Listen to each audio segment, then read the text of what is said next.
Selamat datang kembali di Revolvere Channel Merdeka. Pemirsa sekalian, kali ini saya akan meminta pendapat kepada tokoh masyarakat.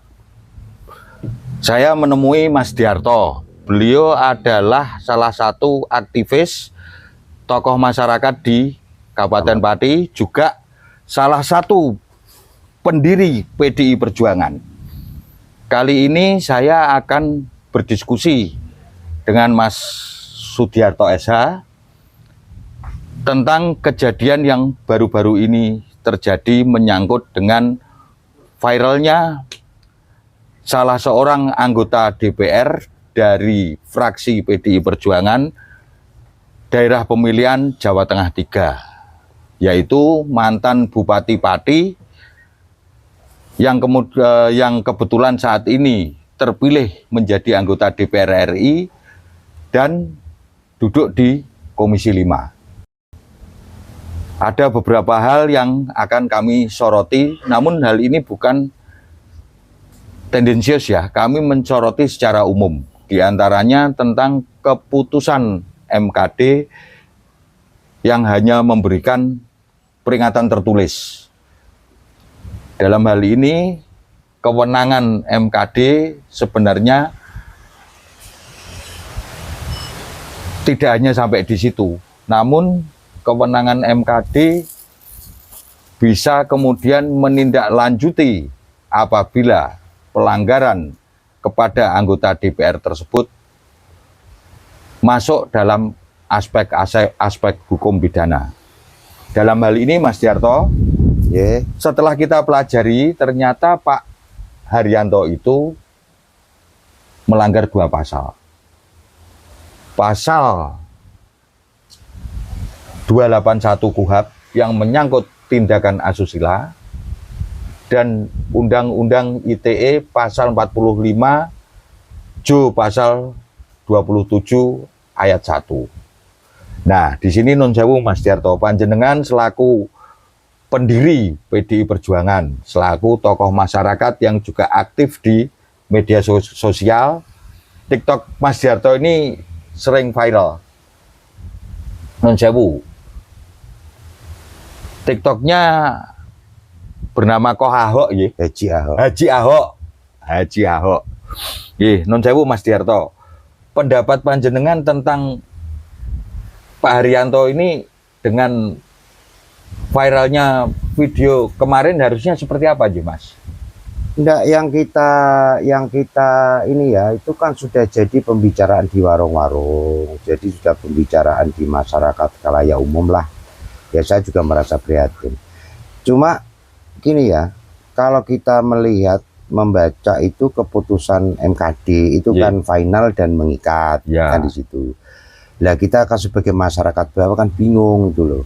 Dia sebagai lembaga yudikatif yang mengadili tindakan-tindakan yang memang tidak sesuai dengan aturan main di DPR RI dalam hal ini, tapi keputusan itu saya rasa kok membingungkan. Kalau mengikat dan final mengikat berarti kan sudah tidak ada upaya hukum, sudah tidak ada upaya apapun kan gitu. Menurut pandangan saya, makanya saya sering bertanya pada diri saya sendiri loh, kok apakah kalau memang ini tindakan amoral, asusila, bahkan itu udah jelas-jelas terpampang di media di TikTok itu udah sering muncul kan, di Instagram juga, Mas. Nah, jadi itu di Facebook juga kan gitu. Kebetulan saya kan nggak ada Facebook ya.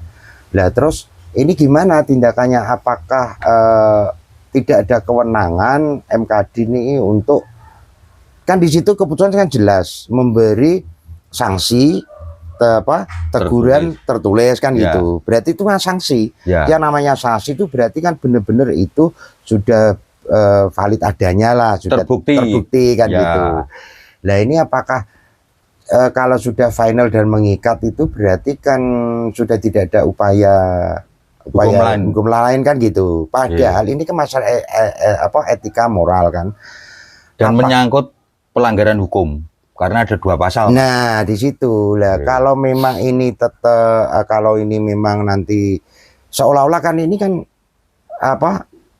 Saudara Haryanto ini kan berlindung di bawah keputusan MKD, aman kan itu, karena final dan mengikat. Nah, di situ kan yang saya jadi rancu, bingung kan dalam pemikiran saya kan di situ. Padahal ini kan rakyat memilih itu kan benar-benar orang yang duduk di DPR RI itu kan memang orang bisa menjaga moral, betul, dan etika.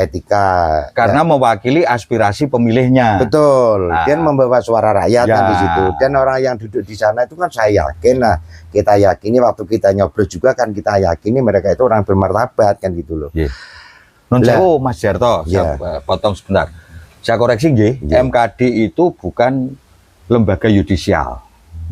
Secara tapi untuk wilayah gini, lembaga MKD itu dibentuk atas dasar MKDU, peraturan internal di DPR, baik DPR RI, DPRD provinsi maupun DPRD tingkat 2.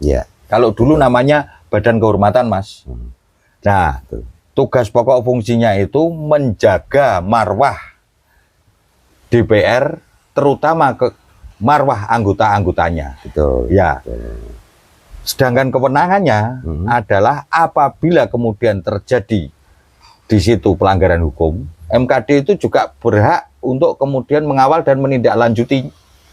Ini saya baca loh Mas di tugas fungsi pokok kedudukan Mahkamah Kehormatan Dewan. Gitu. Artinya proses hukum itu kan kemudian MKD bisa saja melimpahkan kasusnya merekomendasikan kepada aparatur hukum, di sini Kepolisian Negara Republik Indonesia. Padahal di situ juga dikatakan salah satu anggota MKD, kalau tidak salah Habibur Rahman Bapak Habibur Rahman, bahwa kalau tidak mengakui akan kami serahkan ke polisi. Itu yang pertama Mas. Yang kedua, teguran itu apakah teguran ringan, sanksi ringan, sanksi sedang, ataukah sanksi berat? Betul. Nah, ini juga harus dijelaskan, Mas. Karena begini, Mas, ada beberapa kasus yang menyangkut tindakan asusila terhadap anggota dewan, dan yang paling fenomenal kalau tidak salah itu dulu kita semua semoga masih ingat pemirsa, kasusnya Yahya Zaini. Betul. Yahya Zaini salah Eva, sama pedangdut Mas. Eva siapa? Maria Eva. Nah, sebelum waktu itu belum ada MKD kalau tidak salah Mas. Sebelum Badan Kehormatan memutuskan, ini kemudian Yahya Zaini mengundurkan diri dari keanggotaannya di DPR. Nah, yang saya herankan, sudah terbukti loh, etika moralnya seperti apa Pak Haryanto ini. Nah, makanya gini Mas, untuk final dan mengikat itu, apakah itu dipakai untuk celah? Internal dewan itu. Ya makanya Mas, kalau sudah ada kalimat final dan mengikat, berarti kan sudah selesai, tidak ada upaya lain kan? Untuk di internal Mas, tapi kemudian makanya itu di sini saya minta pendapat panjenengan, itu kan kemudian bagaimana sih masyarakat dengan keputusan MKD? Apakah menerima, apakah kecewa melihat wakilnya seperti itu? Wah, jelas tidak menerima Mas, karena gini ya, apalagi kan masyarakat kita ya, budaya timur ya, kita tahu kan, apalagi yang konstituennya ya, kita bicara terbuka aja PDIP ya, 3 Buatan Parti kan. Dengan salah satu pendiri loh, yang kan masih sehat, masih hidup sendiri ya. Yang lainnya sudah meninggal semua ya, tinggal satunya masih hidup. Nah ini kan PDIP kan merespon, gitu loh, merespon karena ini menjaga kegaduhan di masyarakat, apalagi ini presiden buruk untuk nanti ke eksistensi PDIP ke depan gimana, apalagi kan kita semua itu sebagai kader PDIP kan menyongsong untuk kejayaan PDIP 2029. Sedangkan kita sendiri kan memang setiap hari ini kan komunikasi ke masyarakat, ya kan? Apa kata dunia, apa kata konstituen, apa malunya kita kalau ngobrol di warung kopi kan? Gitu kan? Itu orang PDI kan apa itu melindungi kadernya yang berbuat asusila gitu. Nah, Apakah gini Mas, PDIP apakah melindungi, apakah tidak? Kita juga belum tahu. Bukan, ini kan jadi asumsi liar kan boleh-boleh Ya, saja kan. asumsi liar kedepannya. boleh, tapi kan itu tentunya berproses di dalam internal organisasi. Ya. Makanya Mas, dengan Apa gini saya potong, Mak. Apakah setelah ini ya, mungkin saya pun punya keyakinan, punya husnudon ya, apakah setelah perhelatan pilkada ini resmi semua baru mengambil sikap atau gimana ya? Harapan saya gitu. nanti kita lihat perjalanan waktu aja Mas. Tapi setidaknya kemudian di sini saya juga tidak sependapat apabila kemudian wakil dari partai saya berbuat hal yang memalukan. Ya. Walaupun itu bukan dari partai PDI Perjuangan loh Mas. Apapun, tapi yang namanya seorang wakil rakyat. Ya. Kan sangat tidak elok ya dia berbuat hal-hal yang memalukan. Ya kita bercermin ke siapa tadi, Zaini ya? Ya Zaini. Ya Zaini Ya. itu kan beliaunya kan sangat menghormati marwah partai kan. Ya. Dia mundur dengan kesadaran Ya. kan gitu loh. Ya. Saya harapkan harusnya langkah-langkah Yahya Zaini itu perlu betul ditindaklanjuti sebagai seorang ksatria Mas. Karena apa? Sebagai seorang pimpinan massa, pimpinan rakyat, tokoh partai. Itu satu hal Mas, harus punya jiwa ksatria. Ya, betul harusnya kan. Harus punya jiwa panglima. Nah, ini dipunyai tidak oleh beliau. Loh, saya ini balik tanya Mas Arief kan juga aktivis di PDIP ya. Ya. Dulunya itu Haryanto tuh kader PDIP apa enggak? Kalau kader PDIP saya yakin dia punya ideologi, punya roh partai ini tertanam di jiwanya kan begitu. Dia punya etika. Kalau memang ini benar diindikasikan saja loh Mas. Kalau dia itu memang bermoral itu dia mengundurkan diri. Apalagi ini kan MKD sudah mengeluarkan putusan kan gitu. Bahwa ya betul, Ya kan? itu dia yang melakukan. Nah, melakukan. Walaupun dia kemudian berkelit ngomong bahwa itu bisa saja orang lain dan lain sebagainya. Namun prinsip dasar hukum adalah keputusan MKD. Nah, yang kita sayangkan kan kenapa sih tidak tertulis sanksi berat, tidak tertulis pelanggaran sedang, tidak tertulis pelanggaran ringan. Apakah non sewu ya?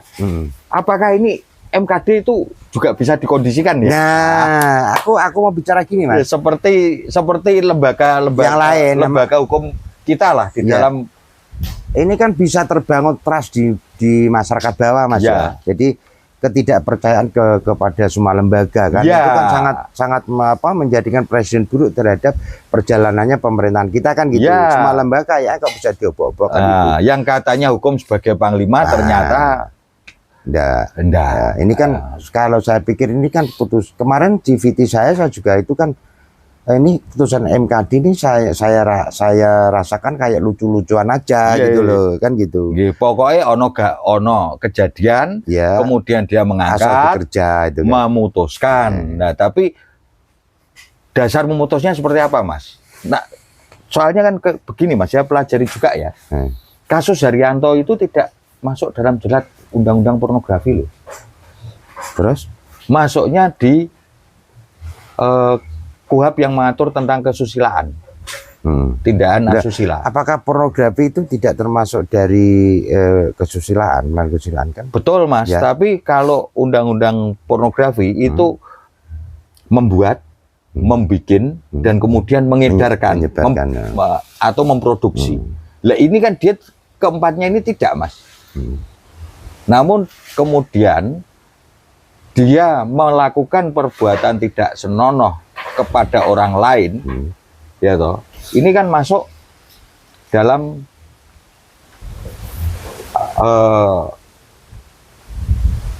ketatasusiliaan, dan ketatasusiliaan itu juga diatur dalam KUHP Mas. Ya ini harusnya dua-duanya ini, nek saya loh Mas, kalau memang itu terbukti, kan ada pelaku dan ada, kalau itu kan apa ya, video call ya Mas.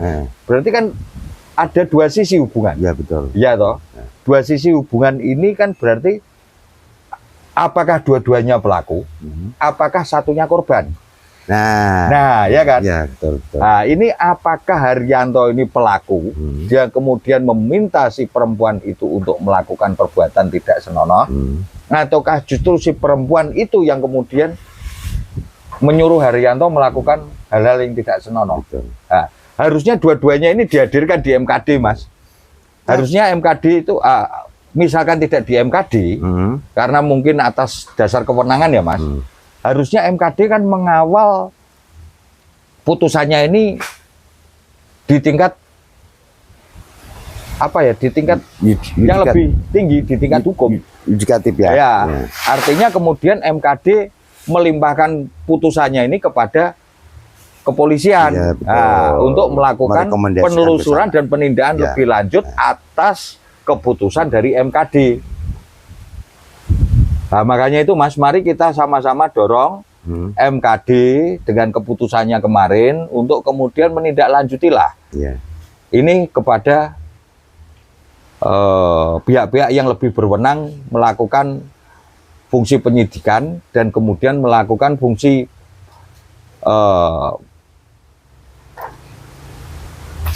penindakan, Ya. ya kan? Penyelidikan, kemudian penindakan menjadi rangkaian proses hukum.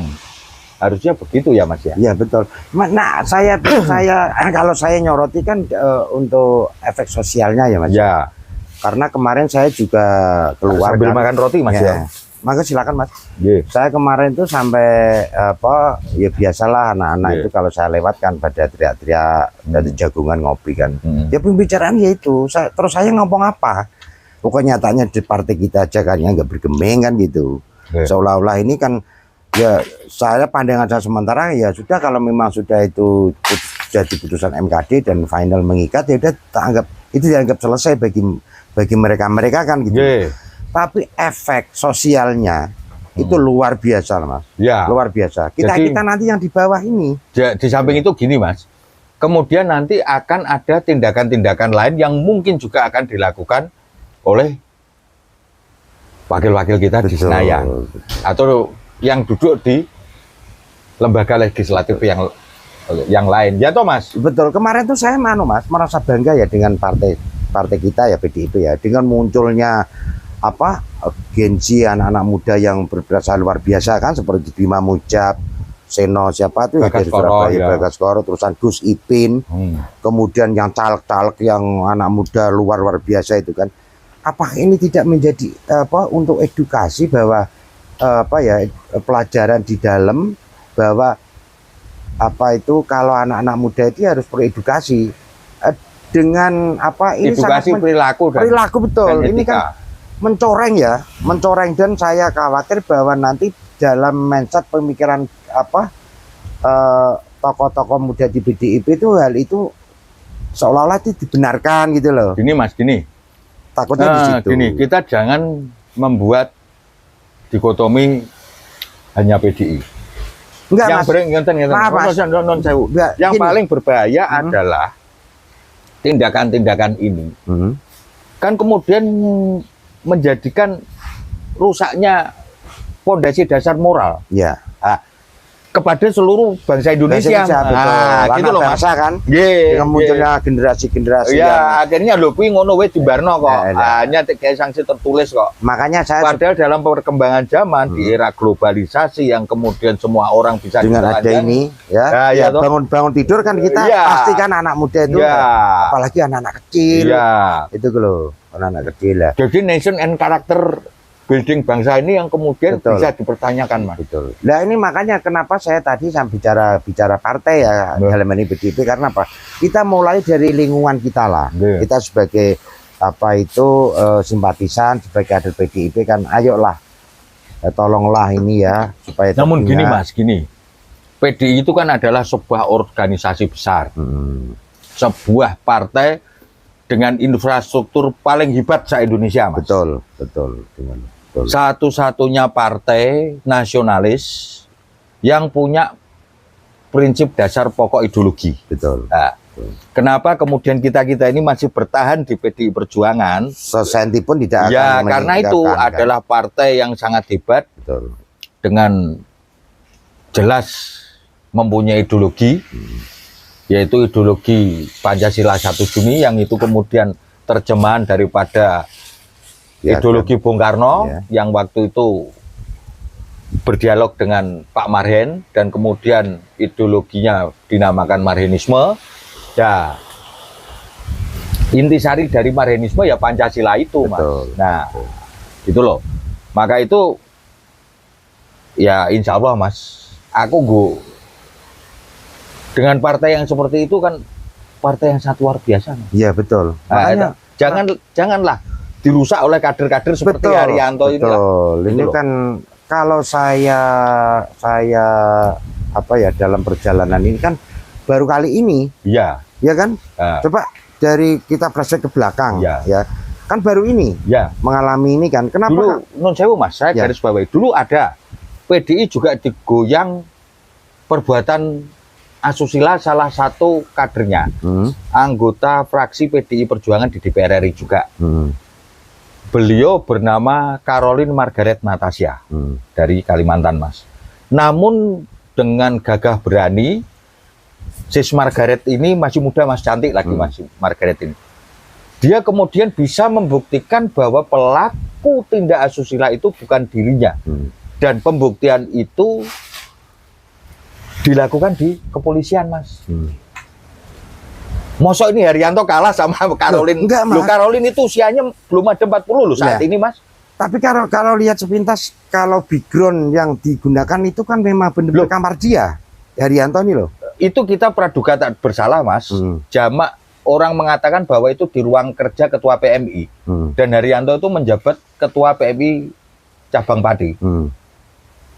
Gitu loh, Mas. Nah, maksud saya begini loh. Di dalam sidang MKD, kalau memang Haryanto berkelit, dia bisa menggugat MKD toh, Mas. Betul. Nah, iya toh. Nah, jadi kita ini posisi kita di tengah ya. Ya. Keputusan MKD menyatakan Haryanto salah.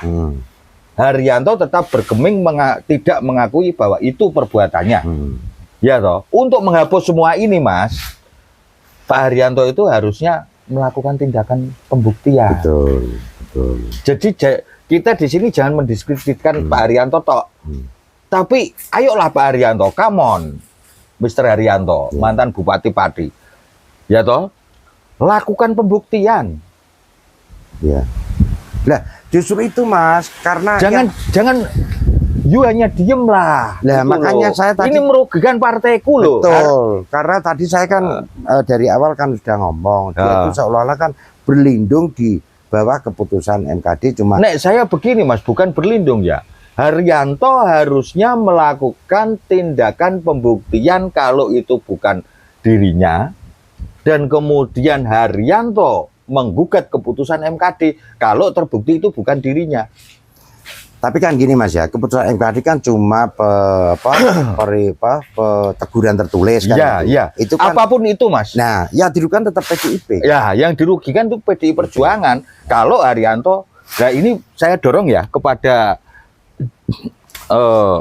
ketua bidang organisasi dan ketua bidang ketua bidang organisasi, ketua bidang kaderisasi untuk segera menindaklanjuti keputusan MKD. Apabila Haryanto tetap bergeming tidak mengakui perbuatannya, mohon kemudian di bidang kaderisasi memfasilitasi untuk melakukan pembuktian terhadap Pak Haryanto ini. Ya toh? Jadi Pak Haryanto kalau tidak melakukan perbuatan itu, ayolah kita dorong, dibantu dan difasilitasi partai untuk melakukan tindakan pembuktian secara digital forensik, Mas. Iya, betul. Karena itu kan digital ya, Mas. Iya. Nah, kejahatan digital ya itu ya. Harusnya, dan saya yakin, Mas, itu sangat gampang kok.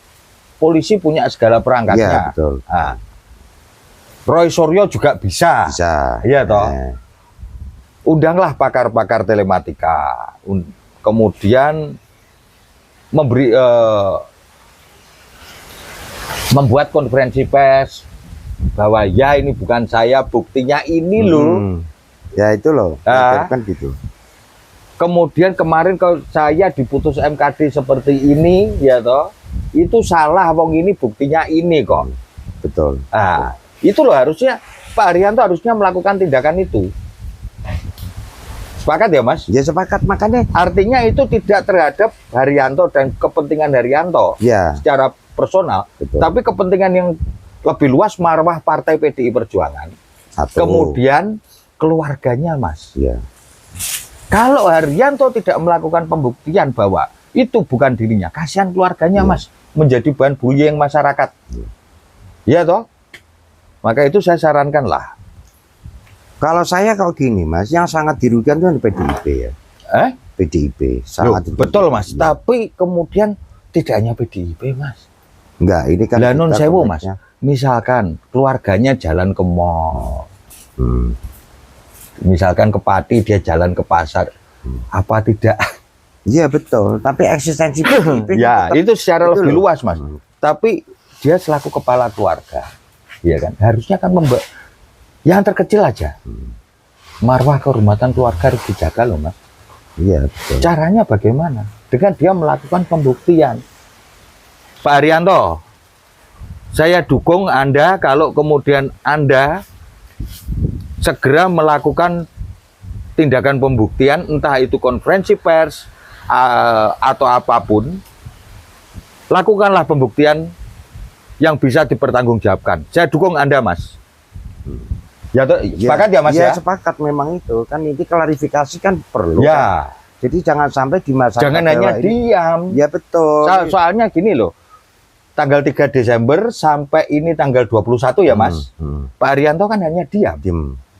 Diam ini kan akhirnya menimbulkan Apa anu sewu, Mas? Apa liar. saya yang kurang jeli ya? Pernah enggak Pak Haryanto melakukan klarifikasi? Enggak ada. Sampai saya teriak-teriak di TikTok itu karena saya mengharap ini cepat clear. Ya. Karena saya itu kan berpendapat bahwa saudara Haryanto ini berlindung di bawah keputusan MKD kan asumsi liar kan terjadi di masyarakat termasuk saya ini karena apa sih kewenangan dan MKD ini yang kena juga MKD ya seolah-olah dengan putusan hanya teguran tertulis kan aman-aman saja. Walaupun dia melakukannya itu kan satu. Yang kedua, Pak Haryanto selaku penerima keputusan. Nah, aku orang lakoni, aku ngelawan, Mas. Tak kejar itu. Apa karena gini, Mas? Karena memang keputusan itu dianggap final mengikat, dia nyaman. Loh, enggak, Mas. Sudah terbukti kok. Kan keputusannya terbukti dan kemudian ada sanksi. Kalau saya gini, Mas ya, saya sebagai kader militan, kader kultural PDIP ya, saya berharap ini PDIP itu merespon lah, mengambil tindakan. Kalau gini, tindakannya itu adalah kemudian, nek saya ya, konferensi pers secara personal Haryanto didesak oleh partai. Kalau memang tidak benar buktikan. Ya, tapi kan dari hitungan hari sudah berapa hari sampai keputusan itu kan? Ya, Haryanto tidak melakukan pembuktian. Ya, justru PDIP yang kurang merespon. Enggak juga gitu, Mas. Gimana? Tidak juga masalah PDIP atau tidak. Ya. Personal Haryanto ini loh, harusnya kan sebagai seorang kesatria, sebagai seorang kepala keluarga. Tapi kan dia tidak menunjukkan itu kan? Kan tidak saya sekali. Dengan keputusan MKD, saya dengan viralnya video yang katanya Pak Haryanto bahwa itu bukan dirinya, namun yang berkembang itu dirinya, diperkuat oleh keputusan MKD. Nah, aku sebagai seorang kepala keluarga, sebagai seorang kesatria, marah, Mas. Apalagi mantan bupati 2 periode. Marah saya. Siapa yang nggak kenal Haryanto? Ya, ayo Mas. Bupati. Segera lakukan itu, Mas. Jadi ya tunjukkanlah. Kalau sudah berani masuk jadi kader PDI ya tunjukkan. Kita jangan gini, Mas. Dulu. Jangan kita bahwa itu kader PDI atau tidak. Iya toh. Tunjukkan kalau Anda memang seorang tokoh masyarakat. Tunjukkan kalau Anda seorang kepala keluarga. Tunjukkan kalau Anda memang seorang kesatria. Jadi poin kita, Mas, gini. Keputusan Haryanto itu membawa suara rakyat loh, Mas. Loh, lah ya, ya pimpinan tidak kan. hanya Jadi gini, Mas, keluarganya saja ya, kan. Tapi gini Mas, sebagai personal manusia individu per individu, nomor satu harus bisa menjadi pembela dan pelindung daripada lingkungan Betul. terkecilnya. Yang lainnya nanti dulu Mas. Ya toh? Itu lakukan Mas. Segera lakukan, kasihan keluarga dan anak istrimu. Ya toh? Dengan kejadian seperti ini. Nah, jadi poin kita begini Mas. Ini kita nggak akan selesai kita bahas. Poin kita itu mensoroti keputusan MKD. Ya. Yang harusnya kalau sudah memutuskan bahwa terbukti, ya toh, mengawal kepada tindakan-tindakan hukum. Ya. Itu yang pertama. Yang kedua, Pak Haryanto, kalau memang tidak merasa melakukan, harus segera membuat klarifikasi dengan beberapa substansi yang bisa dipertanggungjawabkan secara hukum. Nah, ini tidak hanya membersihkan namanya, tapi juga membersihkan marwah partai di mana kemudian dia menjadi anggota DPR. Betul. Artinya kemudian dia mewakili partai tertentu. Betul. Nah, ketiga, saya sarankan Ketua Bidang Kaderisasi untuk mendorong hal ini. Ya, betul. Gitu Mas? Ya, betul. Ya, jadi 3 poin Mas daripada sharing kita hari ini gimana. Saya kira non sewu ini podcast kali ini bisa menjadi semacam letupan dan dorongan, dan kami tidak bermaksud mendiskreditkan seseorang, namun ini loh wilayah ruang-ruang yang bisa Anda lakukan kalau memang Anda tidak melakukan, gitu loh. Sekian, dan kemudian segeralah Mas Haryanto untuk membuat konferensi pers Yoning TV lah, kelas anggota DPR kok, kan tentunya tokoh nasional Mas. Sekian dulu podcast saya dengan Mas Sugiharto, mantan pengurus DPC PDI Perjuangan, mantan pendiri PDI Perjuangan tahun 1999, dan kemudian juga anggota Promek Mas. Promek 96. Promek 96. Waktu itu saya kenal beliau ini masih baru lulus kuliah Mas. Ya, tidak berani lah jadi buron, tidak berani pulang. Sekian dulu podcast kita kali ini. Saksikan terus Revolver Channel. Merdeka!